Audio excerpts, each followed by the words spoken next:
ഇപ്പോൾ ഈ ദൃശ്യങ്ങളിൽ കാണുന്ന ഈ ജ്യൂസ് ചലഞ്ച് എങ്ങനെയാണ് കോടതി മുഖവിലേക്ക് എടുത്തത്? എങ്ങനെയാണ് പ്രോസിക്യൂഷൻ അത് ഈ കേസിലേക്ക് കൊണ്ടുവന്നത്?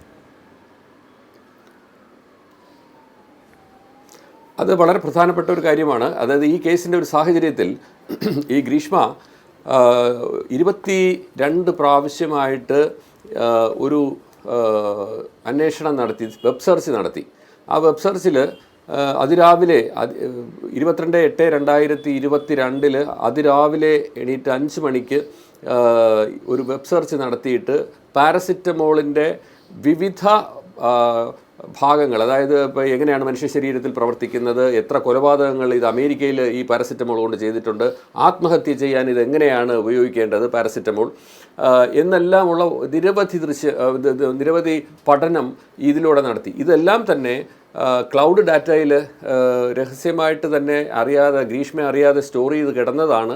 ഗ്രീഷ്മയുടെ ഫോൺ പരിശോധിച്ച് FSL ഫോറൻസിക് സയൻസ് ലബോറട്ടറി ഉദ്യോഗസ്ഥർ അത് റിട്രീവ് ചെയ്തെടുത്ത് കോടതിയിൽ പ്രദർശിപ്പിച്ചത്. അപ്പോൾ അതിൽ ഒരു തെളിഞ്ഞു വന്നൊരു കാര്യം എന്ന് പറയുന്നത് ഈ 22/8/2022 തന്നെ ഉച്ചയോടുകൂടി ഷാരോൺ രാജിന് ഈ 2 ജ്യൂസ് ഈ ഗ്രീഷ്മ ഇവർ 2 പേരും കൂടി മോട്ടോർ ബൈക്കിൽ പോയിട്ട് ഒരു കടയിൽ നിന്ന് 2 ജ്യൂസ്, വലിയ കുപ്പി 2 ജ്യൂസ് മേടിച്ചിട്ട് ഷാരോൺ രാജിൻ്റെ കോളേജിലേക്ക് പോയി അവിടെ ഷാരോൺ രാജ് ഓഫീസിലേക്ക് കയറുന്ന സമയം അവിടുത്തെ താഴത്തെ നിലയിലെ ബാത്റൂമിനകത്ത് ഗ്രീഷ്മ കയറി ആ ജ്യൂസിനകത്ത് നേരത്തെ കലക്കി 60ഓളം ഗുളികകൾ കലക്കി വച്ചിരുന്ന ആ ലായനി ഇതിലേക്ക് മിക്സ് ചെയ്തതിന് ശേഷം തിരിച്ചു വന്ന് കുഴിത്തറ എത്തിയിട്ട് കുഴിത്തറ പാലത്തിന് മുകളിൽ വെച്ചിട്ട് അവിടെ വെച്ച് ജ്യൂസ് ചലഞ്ച് നടത്തി. നിനക്ക് ഇത്രയും കുടിച്ച് കാണിക്കാമോ എന്ന് ചോദിച്ചുകൊണ്ട് അങ്ങനെ ജ്യൂസ് ചലഞ്ച് നടത്തുന്ന ദൃശ്യമാണ്